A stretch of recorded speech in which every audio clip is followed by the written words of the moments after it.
Students, now we are discussing one more type of question in our fundamentals of electricity.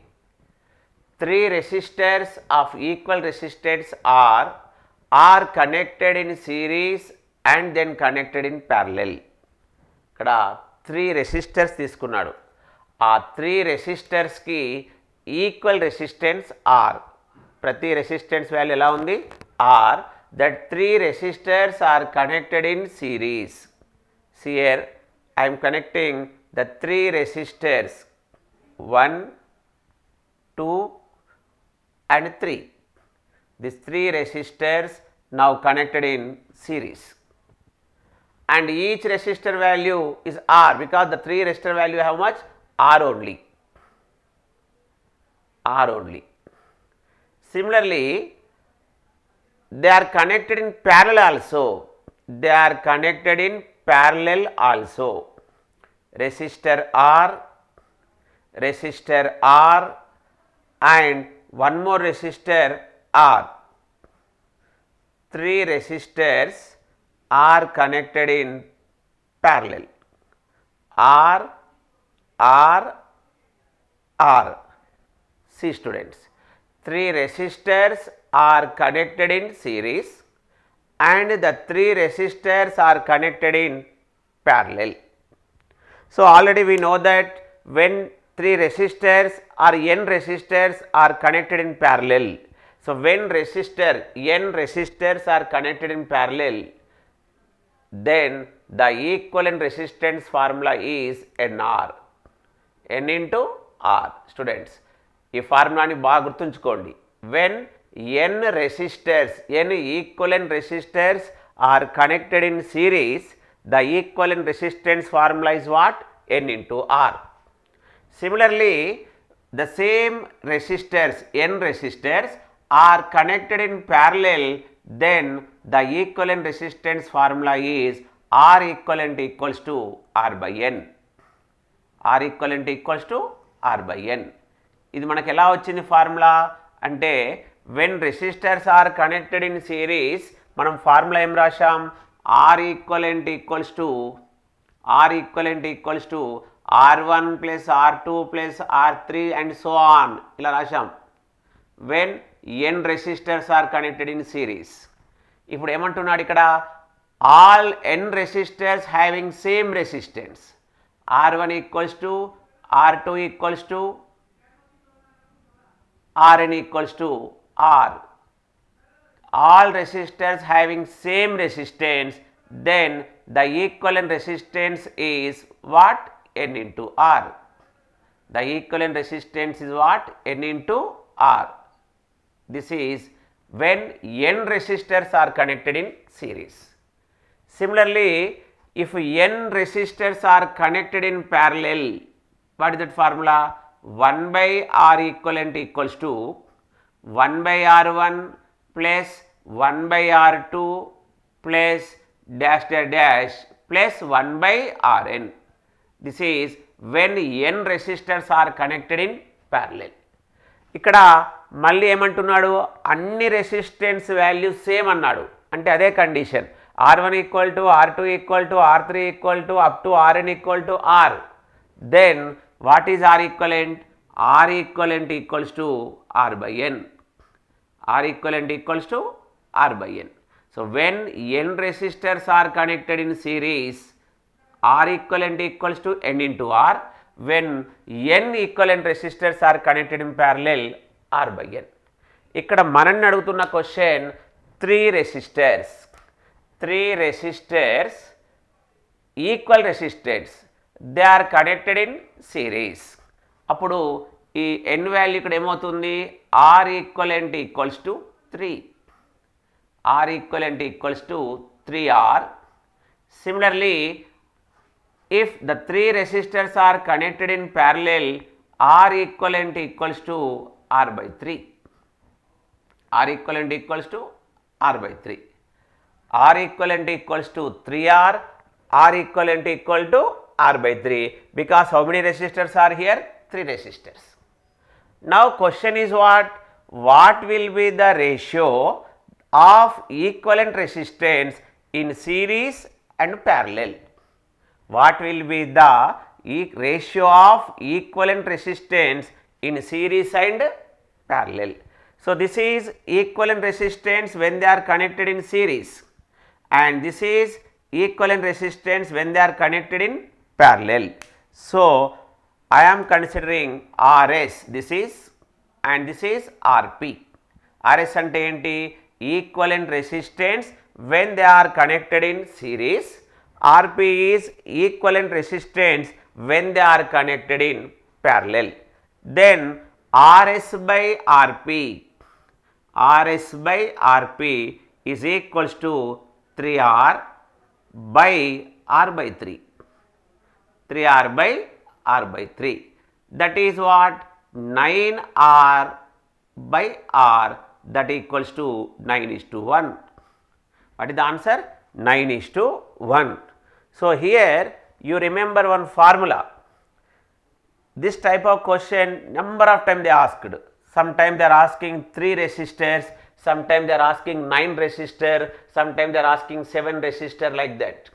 So, but the condition is all resistance are equal. All resistance are equal. So, if n resistors having same resistance, if they are connected in series, what is R equivalent formula? NR. Same thing, if they are connected in parallel, what is the equivalent resistance? R by N. Then sometimes they are asking the ratio of equivalent resistance in series and parallel. In series and parallel means RS by RP. Sometimes they are asking in parallel and series, that means RP by RS. RS by RP or RP by RS. What is RS by RP means? I am writing formula again here. RS equal to NR, RS equal to emantunanu NR, RP equal to emantunanu R by N. So, manaki ikkada formula emastundi? N square is to 1. If they asked question, the ratio of equivalent resistance in series and parallel, ఒకవేళ series కి parallel కి relation అడిగితే, series కి parallel relation అడిగితే what is the formula? RS by RP equal to N square is to 1. ఒకవేళ parallel కి series కి relation అడిగితే ఆర్పి అంటే మనం ఏం రాశాం? R by n. ఆర్ఎస్ అంటే మనం ఏం రాశాం? ఎన్ఆర్. అప్పుడు మనకి ఏమవుతుంది? R by n square R, that equals to what? 1:n square, 1:n square. So ఇది మనం ఒక ఫార్ములా లాగా గుర్తుంచుకుంటే చాలా బిట్స్ మనం ప్రాక్టీస్ చేస్తున్నాం. వీటన్నిటికీ మెయిన్ ఫార్ములా ఇదే. When resistors are connected in series, R equivalent equals to R1 plus R2 plus up to Rn, and when n resistors are connected in parallel, 1 by R equivalent equals to 1 by R1 plus 1 by R2 plus 1 by Rn. Whatever it may be formula, sometimes different question, different resistance will be given. Sometimes they are giving all resistance having same resistance. If they ask different resistor, simply they will ask question, what is the equivalent resistance? What is the equivalent resistance? But logical question means they will give n resistors, and the same n resistors first case they connected in series, tarvata they connected in parallel. So first lo series lo connect chesadu, tarvata parallel lo connect chesadu. Appudu the equivalent resistance in series parallel ki ratio enta, లేకపోతే parallel కి series కి ratio ఎంత అంటాడు. Answer RS by RP equals to n square is to 1, RP by RS equal to 1:n square. Students, ఇది when resistors are connected in series and parallel. ఇలాంటి క్వశ్చనే మనల్ని entrance ఎగ్జామ్స్లో కెపాసిటెన్స్ పైన కూడా అడిగాడు. మరి అప్పుడు కెపాసిటెన్స్లో అడిగినప్పుడు ఫార్ములా కంప్లీట్గా మారుతుంది. అందుకే మనం అప్పుడు ఏం చేయాలి? రెసిస్టర్స్ సిరీస్లో కనెక్ట్ చేసినప్పుడు ఫార్ములా ఏంటి, రెసిస్టర్స్ను ప్యారలల్ కనెక్ట్ చేసినప్పుడు ఫార్ములా ఏంటి, ఫస్ట్ అది ఎప్పటికీ మారదు కాబట్టి రాశాం. అక్కడ ఎన్ని రెసిస్టర్స్ వాడుతున్నాడు కన్సిడర్ చేయండి. తర్వాత అన్ని రెసిస్టర్స్ని ఈక్వల్గా అనుకొని మనం R1 = R2 up to Rn = R అనుకొని ఈ ఫార్ములాని మనం గుర్తుంచుకున్నాం. సేమ్ ఇలాంటి క్వశ్చనే మనం ఒకసారి కెపాసిటెన్స్లో కూడా చేశాక ఆ రెండింటిని నేను కంపేర్ చేస్తూ మీకు చెప్తాను. So first I will explain capacitance question, then we'll compare the formulas. Now see here, the same question we are solving in capacitance. Just now I explained in case of resistors, now we are discussing in case of capacitance. So here you remember one concept, when resistors are connected in series, when resistors are connected in series, R1 and R2 I am considering. Similarly, when two capacitors are connected in series, when two capacitors are connected in series, C1 and C2. Here when resistors are connected in series, current is same and voltage will be divided. Voltage will be divided. When capacitors are also connected in series, voltage will be divided, right? But which is same means the charge, the amount of charge is same, and voltage will be divided. Voltage will be divided. Here to find R equivalent, we are using equation I equals to V by R or V equal to IR. What is that one? Ohm's law equation. I equal to V by R or V equal to IR. Same thing here, to find equivalent capacitance మనం ఇక్కడ ఏ formula use చేస్తున్నాం? C equal to Q by V. C equal to Q by V. అక్కడ I equal to V by R formula use చేస్తున్నాం, ఇక్కడ C equal to Q by V formula use చేస్తున్నాం. అప్పుడు అక్కడ ఇక్కడ వోల్టేజ్ డివైడెడ్ అయింది. But when resistors are connected in series, R equivalent equals to R1 plus R2, R equivalent equals to R1 plus R2, but when capacitors are connected in series, C equivalent equals to C1 C2 by C1 plus C2. Students, remember, very important formula. Here when resistors are connected in series, R equivalent equal to R1 R2, when capacitors are connected in series, C1 C2 by C1 plus C2. Similarly, when resistors are connected in parallel, here I am considering two resistors R1 and R2. If they are connected in parallel,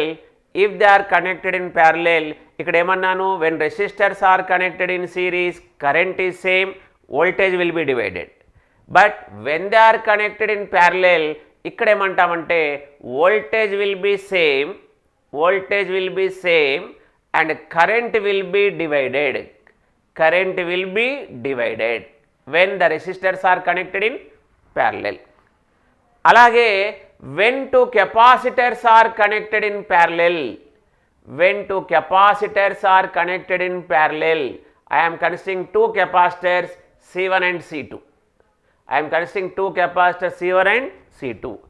If they are connected in parallel, చూడండి ఒకసారి సిరీస్లో ఏమన్నాను? Charge same, voltage divided. ఇక్కడ ఏమన్నాను? రెసిస్టర్స్లో voltage same, current divided అన్నాను. మరి ఇప్పుడు ఇక్కడ ఏమనాలి? Same, voltage will be same, but charge, current ప్లేస్లో ఏం రాస్తున్నాను? Charge will be divided. అప్పుడు నేను ఇక్కడ ఏమనుకుంటాను? Q equal to Q1 plus Q2 అంటాను. మరి what is charge formula? CV. Voltage ఏమవుతుంది? సేమ్ ఉంది కాబట్టి ఇక్కడ C equivalent equals to మనం ఏం రాస్తాం? C1 plus C2. C equivalent formula ఏమని రాశాను? C1 plus C2. మరి ఇక్కడ రెసిస్టర్స్ ప్యారలల్గా ఉన్నప్పుడు ఏం రాస్తున్నాం? R equivalent equals to R1 into R2, by R1 plus R2. Students, ఈ 4 ఫార్ములాస్ నేర్చుకోవాలంటే మనకు ఈ 2 కాన్సెప్ట్లు వచ్చేస్తే చాలు. ఈ 4 ఫార్ములాస్ నేర్చేసుకుంటే 50% ఫండమెంటల్స్ ఆఫ్ ఎలక్ట్రిసిటీ టాపిక్ ఈ 4 కాన్సెప్ట్ పైనే ఉంది. ఎస్, మనం టోటల్గా ఈ ఫండమెంటల్స్ ఆఫ్ ఎలక్ట్రిసిటీ చాప్టర్స్లో 2 ప్యాసివ్ డివైజెస్ గురించి మాత్రమే నేర్చుకుంటున్నాం. ఒకటి రెసిస్టర్స్, రెండవది కెపాసిటర్స్. అలా మనం మ్యాగ్నెటిజంలో వచ్చినప్పుడు ఇండక్టెన్స్ గురించి నేర్చుకుంటాం. ఎలక్ట్రిసిటీలో రెసిస్టర్, కెపాసిటర్ గురించి నేర్చుకుంటాం. మ్యాగ్నెటిజంలో ఇండక్టెన్స్ గురించి నేర్చుకుంటాం. ఆ మూడింటిని కలిపి అంటే రెసిస్టర్, ఇండక్టర్, కెపాసిటర్ని కలిపి ఏసీ ఫండమెంటల్స్లో నేర్చుకుంటాం. అంటే ఆ సీక్వెన్స్లో మనం చదువుకుంటే మనకు కాన్సెప్ట్ అంతా ఈజీ అయిపోతుంది. సో ఇక్కడ మనల్ని 100% ఒక ఎంట్రన్స్ ఎగ్జామ్స్లో అడుగుతున్న క్వశ్చన్ ఏంటంటే కాంబినేషన్ ఆఫ్ దిస్ 2 డివైజెస్. ఆ 2 డివైజెస్ సిరీస్లో అయినా ఉండవచ్చు, ప్యారలల్ అయినా ఉండవచ్చు, 2 అయినా ఉండవచ్చు, 3 అయినా ఉండవచ్చు, n అయినా ఉండవచ్చు, n అయినా కూడా ఉండవచ్చు, n నెంబర్ కూడా ఉండవచ్చు. సో ఇక్కడి నుండి మనము n రెసిస్టర్స్కి అయితే ఎలా రాస్తామో చూడండి. When n resistors are connected in series, అప్పుడు నేను ఏం చెప్పాను, R equivalent equals to NR. R equivalent equal to ఏమన్నాను, NR. ఎందుకంటే అన్ని రెసిస్టెన్స్ వాల్యూ ఆరే కాబట్టి R plus R plus R plus అట్లా n రెసిస్టర్ వరకు రాశాం. అలాంటి రెసిస్టర్స్ ఎన్ని, n. ఇక్కడ కూడా అన్ని రెసిస్టర్స్ సేమే. అప్పుడు నాకు ఇక్కడ R ఈక్వలెంట్లో ఏమొస్తుందంటే R బై n. R ఈక్వలెంట్లో ఏమొస్తుంది, R బై n. సిరీస్లో ఉన్నప్పుడు NR, ప్యారలల్గా ఉన్నప్పుడు R బై n. అదే కాన్సెప్ట్ని మనం ఇక్కడ కెపాసిటర్లో కూడా వాడుతున్నాను. So when n capacitors are connected in parallel, then C equivalent equals to మనం ఇక్కడ ఏమని రాయొచ్చు, C by n. C equivalent equals to C by n. అలాగే n capacitors are connected in parallel, n capacitors are connected in parallel, అప్పుడు ఏమంటున్నాను, C equivalent equals to n into C. ఈ 4 formulas పైన చూస్తే మనం ఆల్మోస్ట్ అన్ని problems కావాల్సిన concept ఇక్కడ అయిపోయింది. When resistors are connected in series, when capacitors are connected in series, when resistors are connected in parallel, when capacitors are connected in parallel. ఇక్కడ మరి ఆ ఈక్వేషన్ కాన్సెప్ట్ ఏంటంటే రెసిస్టర్స్ సిరీస్లో ఉన్నప్పుడు current same, voltage divided. Resistors ప్యారలల్గా ఉన్నప్పుడు voltage same, current will be divided. మరి capacitor సిరీస్లో ఉన్నప్పుడు ఛార్జ్ సేమ్, వోల్టేజ్ డివైడెడ్. అలాగే కెపాసిటర్స్ ప్యారలల్గా ఉన్నప్పుడు వోల్టేజ్ సేమ్, ఛార్జ్ డివైడెడ్. వాటిని బేస్ చేసుకొని మన ఎగ్జామ్స్లో కాంబినేషన్ ఆఫ్ సిరీస్ ప్యారలల్ కూడా అడుగుతాడు. అది ఎంత పెద్ద నెట్వర్క్ ఇచ్చినా కూడా మళ్ళీ మనము కాన్సెప్ట్ ఎక్కడ స్టార్ట్ చేస్తాం, ఆ ఇచ్చిన నెట్వర్క్లో ఎన్ని రెసిస్టర్స్ లేదా ఎన్ని కెపాసిటర్స్ సిరీస్లో ఉన్నాయి లేదా ప్యారలల్లో ఉన్నాయి, అవన్నీ మళ్ళీ స్టెప్ బై స్టెప్ సింప్లిఫై చేసుకుంటూ చివరిగా మనం ఏం క్యాలిక్యులేట్ చేస్తున్నాం, ఈక్వలెంట్ రెసిస్టెన్స్ ఒకవేళ రెసిస్టర్స్ పైన అడిగితే, ఈక్వలెంట్ కెపాసిటెన్స్ ఒకవేళ కెపాసిటర్స్ పైన అడిగితే. సో ఇవన్నీ గుర్తుంచుకోవడానికి మీరు ఇక్కడ కాన్సెప్ట్ గుర్తుంచుకోండి. కాన్సెప్ట్ వచ్చేసి సిరీస్ ప్యారలల్ రెసిస్టర్ కాంబినేషన్కి కరెంటు వోల్టేజ్ ఎలా ఉంటుంది, సిరీస్ ప్యారలల్ కాంబినేషన్ కెపాసిటెన్స్కి ఛార్జ్ వోల్టేజ్ ఎలా ఉంటుంది. ఆ కాన్సెప్ట్ గుర్తుంచుకుంటే మనము ఈ ఫండమెంటల్స్ ఆఫ్ ఎలక్ట్రిసిటీలో ఇలాంటి సర్క్యూట్స్ ప్రాబ్లమ్స్ ఏదైనా చేయగలుగుతాం. సో ఇప్పుడు ఒకసారి మళ్ళీ క్వశ్చన్ చదువుదాం. 3 capacitors of equal capacitance C. So మనకి ఇక్కడ ఇచ్చిన క్వశ్చన్స్లో ఎన్ని కెపాసిటర్స్ ఇచ్చాడు, 3 కెపాసిటర్స్. మళ్ళీ ఆ 3 కెపాసిటర్స్ని ఏమంటున్నాడు, ఈక్వల్ కెపాసిటెన్స్. మరి ఇప్పుడు ఆ 3 కెపాసిటెన్స్ని he connected in series and then parallel. First సిరీస్లో కనెక్ట్ చేశాడు, తర్వాత మళ్ళీ ప్యారలెల్లో కనెక్ట్ చేశాడు. అలా కనెక్ట్ చేసినప్పుడు what will be the ratio of equivalent capacitance in series and parallel? So 3 capacitors equal capacitance C సిరీస్లో కనెక్ట్ చేస్తే మనకు ఇక్కడ 3 కెపాసిటర్స్కి సి ఈక్వలెంట్ కెపాసిటెన్స్ మనకి ఏమొస్తుంది? C/3.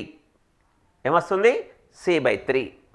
అలాగే అవే 3 కెపాసిటర్స్ని ఈక్వలెంట్ కెపాసిటెన్స్ ప్యారలెల్లో కనెక్ట్ చేసినప్పుడు ఏమొస్తుంది అంటే ఇక్కడ C=3C. C=3C. సో ఇక్కడ C/3 అంటే ఏంటి? Equivalent capacitance when they are connected in series. మరి 3C అంటే ఏంటి? Equivalent capacitance when they are connected in parallel. So అప్పుడు సిరీస్ అండ్ ప్యారలెల్కి రేషియో అడుగుతున్నాడు. Equivalent capacitance when they are connected in series అంటే CS/CP. సో CS ఈక్వల్ ఇక్కడ ఎంత? C/3. CP equals ఎంత? 3C. CS C/3, CP C3 తీసుకుంటే మనకేమొస్తుంది ఇక్కడ? C/3 × 3C that equals to 1/9. 1/9 చూడండి, 1:9. సో ఇక్కడ నేను మళ్ళీ ఒకసారి కాన్సెప్ట్ చెప్తున్నాను. మనకు ఫండమెంటల్స్ ఆఫ్ ఎలక్ట్రిసిటీలో టోటల్గా మనము ఫైనల్గా ఓమ్స్ లా నేర్చుకున్న తర్వాత రెసిస్టెన్స్ ప్రాపర్టీస్ నేర్చుకున్నాం. ఆ తర్వాత combination of resistors in series and parallel నేర్చుకుంటున్నాం.